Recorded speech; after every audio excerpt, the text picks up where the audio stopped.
আমি অনুরোধ করব সমাজে বিত্তবান যারা আছেন, সমাজ সেবক যারা আছেন, এই বাচ্চাটির পাশে দাঁড়ান।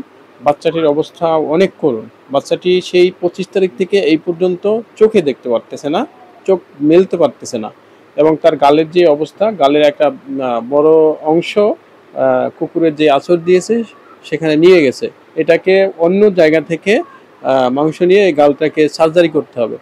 মোটামুটি সবকিছু মিলে বিশাল একটা ব্যয়বহুল চিকিৎসার খরচ ওনার জন্য সামনে রয়েছে। আপনারা এগিয়ে আসুন, এই বাচ্চাটির পাশে দাঁড়ান, আমাদের মনুষ্যত্বের পরিচয় দিন। তো এই খরচ কিভাবে আপনি আসলে বহন করতেছেন? কোনো ঋণ করছেন কিনা, বা কিভাবে চলতেছেন? ঋণগ্রস্ত ভাবে মানে চলতেছি, এর কাছ থেকে নিয়ে ওর কাছ থেকে নিয়ে এইভাবে মেয়ের চিকিৎসা চালিয়ে দিতেছি।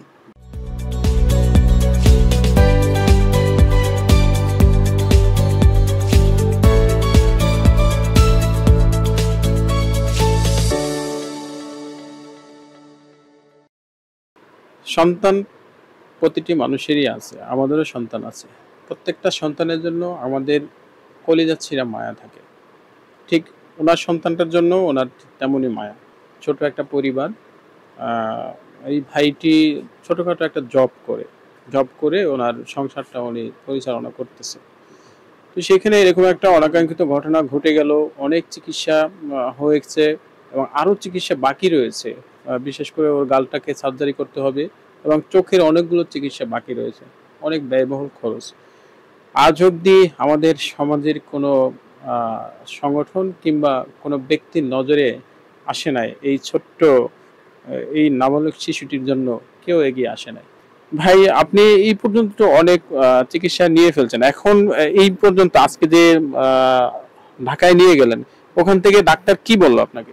ওখান থেকে বললো যে মানে যে গালের চিকিৎসার জন্য আপনারা আসছেন, এটা পরে করলেও চলবে, আগে ওর চোখের ট্রিটমেন্টটা আগে করেন। ও বাচ্চা মানুষ, বোঝে না, কারণ ওর চোখটা অনেক জটিল অবস্থায় আছে, যার ফলে আপনি চোখের ট্রিটমেন্টটা যত দ্রুত পারেন ওর চোখের ট্রিটমেন্টটা করেন। আপনি তো যেটা শুনলাম যে আপনি চাকরি করে সংসার পরিচালনা করেন। এখন তো আপনার চাকরিও সম্ভবত নাই, কারণ মেয়ের চিকিৎসা নিয়ে দৌড়াচ্ছেন। তো এই খরচ কিভাবে আপনি আসলে বহন করতেছেন? কোনো ঋণ করছেন কিনা, বা কিভাবে চলতেছেন? ঋণগ্রস্ত ভাবে মানে চলতেছি, এর কাছ থেকে নিয়ে ওর কাছ থেকে নিয়ে এইভাবে মেয়ের চিকিৎসা চালিয়ে দিতেছি, যতটুকু পারি অতটুকুই করতেছি।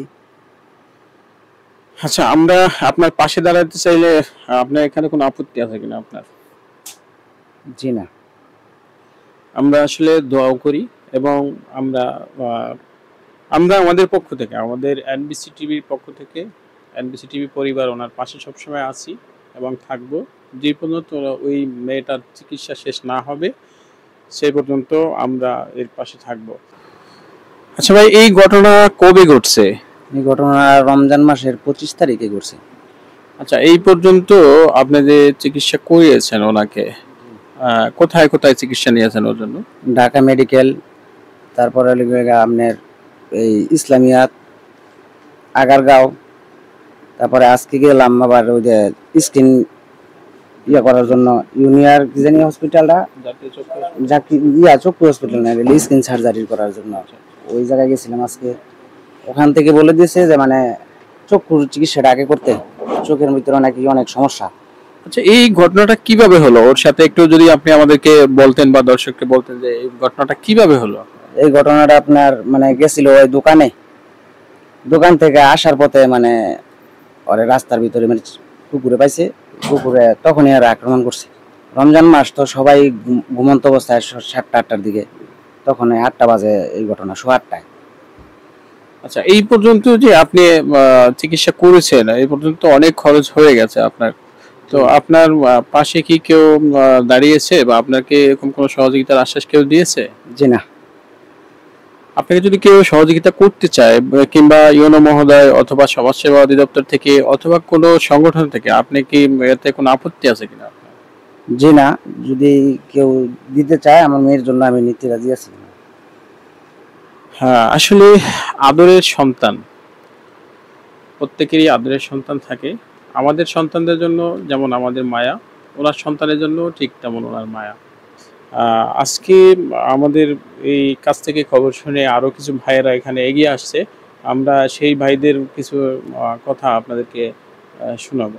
আমাদের এই চ্যানেলের মাধ্যমেই এই ভাইটি খবর পেয়েছেন, তো খবর পেয়ে আজকে এই ফ্যামিলিটির পাশে দাঁড়িয়েছেন। তো আমরা ওনার কাছ থেকে একটু শুনবো উনি কিভাবে আসছে বা কোথা থেকে আসছে বা কোনো সংগঠনের পক্ষ থেকে আসছে কিনা বা ওনারা কি করতে চায় ফ্যামিলিটির জন্য, ওনার মুখ থেকেই শুনে আছি। যে আসসালামু আলাইকুম রহমতুল্লাহ। ওয়ালাইকুম আসসালাম ওয়া রাহমাতুল্লাহ। ভাই কেমন আছেন? জি আলহামদুলিল্লাহ ভালো আছি, আপনারা ভালো আছেন? জি আলহামদুলিল্লাহ। আসলে আমরা দেখলাম যে এই ফ্যামিলিটা, বাচ্চাটা অনেক দিন ধরে অসুস্থ। সমাজের প্রতিটি মানুষই খবর পেয়েছে, কিন্তু আজ অবধি কেউ এগিয়ে আসে নাই। তার অনেক ব্যয়বহুল চিকিৎসা, অলরেডি অনেক টাকা খরচ করেছে, আরও অনেক চিকিৎসা বাকি রয়েছে। চোখের অবস্থা খারাপ এবং তার গালটা যে রয়েছে এটাকে সার্জারি করতে হবে। তো এই ব্যাপারে আসলে আপনি কোন জায়গা থেকে আসলেন বা কি করলেন বা কি করতে চাচ্ছেন, যদি আমাদেরকে একটু খুলে বলতেন। জি জি ধন্যবাদ আপনাকে আপনার প্রশ্ন করার জন্য। যে আসলে আজকে যে আমরা যে আসছি এখানে, মূলত গতকাল রাত 10:45 বা 47 এইরকম সময় আপনাদেরই চ্যানেলের একজন প্রতিনিধি ভাই আমার কাছে একটা পিকচার পাঠান। ওনার কেন জানি মনে হয়েছিল যে আমার কাছে পাঠাইলে হয়তো বা, কিন্তু উনি জানেন একটা মানবিক সংগঠন বাংলাদেশ জামাতে ইসলামী আমি কাজ করি।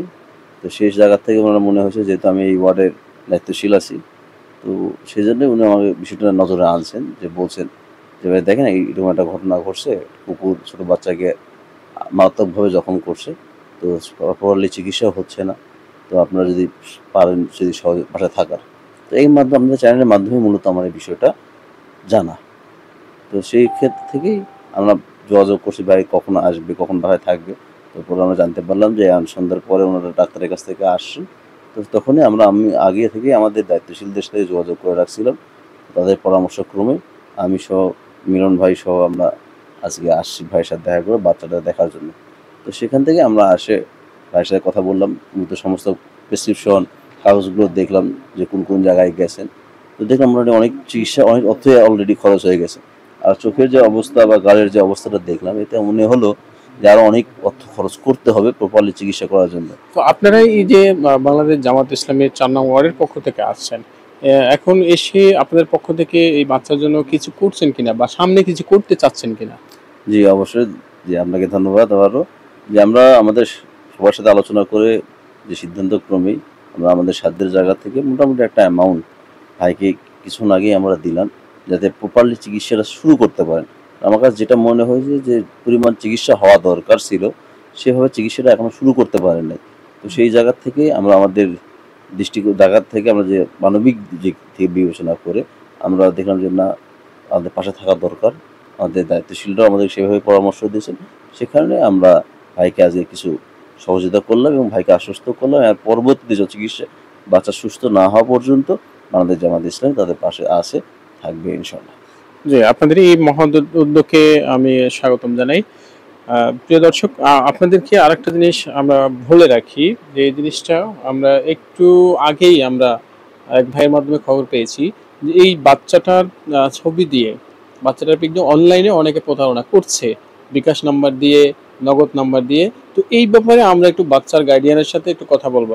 ভাই, আপনার এই বাচ্চার ব্যাপারে আপনি অনলাইনে কোনো বিজ্ঞাপন বা অনলাইনে কোনো সহযোগিতার জন্য কোনো কিছু করছেন কিনা? জি না, আমি অনলাইনে কোনো কারো কাছে মানে কোনো কিছু আবেদন করি নাই। আচ্ছা, অনেকেই তো শুনলাম যে আপনার এই বাচ্চার ছবি দিয়ে, বাচ্চার পিকচার দিয়ে বিকাশে বা নগদে প্রতারণা করছে। এই ব্যাপারে আপনি প্রশাসনের উদ্দেশ্যে কিছু বলবেন কিনা? যে ব্যাপারে যদি মানে কেউ এই সব টাকা নিয়ে খায়, তো ওদেরকে অবশ্যই আইনের আওতায় নেওয়া দরকার। কারণ আমার মেয়ের ছবি দিয়ে ওরা নিয়ে প্রতারণা করবে, এটা তো কেউ চাইতো না। কারণ যারা পাশে দাঁড়াবে ওরাই মানে ফাউলভাবে নিয়ে অপর্যায় করে টাকা নিয়ে হরণ করবে, এটা ঠিক না। আপনার কাছে কি এই পর্যন্ত কেউ এই যে অনলাইন বলেন বা কোনো সমাজ থেকে বলেন, এরকম কোনো অনুদান বা কেউ সহযোগিতা করছে কিনা? জি না, এই পর্যন্ত কেউই আসে নাই, কেউ না। হ্যাঁ, আমরা মানুষ, কিন্তু আজকে এই মানুষকে কুকুরে কামড় দিয়েছে। আমাদের সেই মনুষ্যত্বের বিবেক আজকে কোথায় গিয়ে দাঁড়িয়েছে দেখেন। গত রমজানের 25 তারিখে এই ঘটনা। ফ্যামিলিটি খুবই হতদরিদ্র, উনি জব করে ফ্যামিলিটি পরিচালনা করতেছে। আজকে তার চাকরিও চলে গেছে এবং বাচ্চার চিকিৎসার প্রচুর ব্যয়বহুল চিকিৎসা, অনেক টাকা খরচ করতেছে, ঋণ করতেছে। কিন্তু আমাদের সমাজে বিত্তমানের অভাব নেই, 1 লাখ 2 লাখ 5 লাখ টাকা ইনস্ট্যান্ট মানুষকে দিয়ে ফেলে। আজকে এই বাচ্চাটার জন্য সহযোগিতা করার জন্য কেউ 5 টাকা নিয়ে হাজির হয় নাই। এটা আসলে আমার আমার স্থান থেকে আমি আসলে এটাকে নিন্দাও জানাই এবং দুঃখ প্রকাশ করি যে আজকে আমরা মনুষ্যত্বর বিবেক থেকে কোথায় দাঁড়িয়েছি। আমি অনুরোধ করব সমাজে বিত্তবান যারা আছেন, সমাজ সেবক যারা আছেন, এই বাচ্চাটির পাশে দাঁড়ান।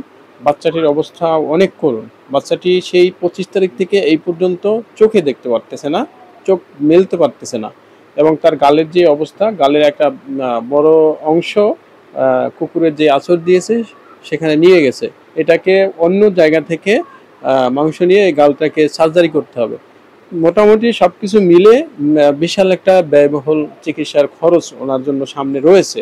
আপনারা এগিয়ে আসুন, এই বাচ্চাটির পাশে দাঁড়ান, আমাদের মনুষ্যত্বের পরিচয় দিন।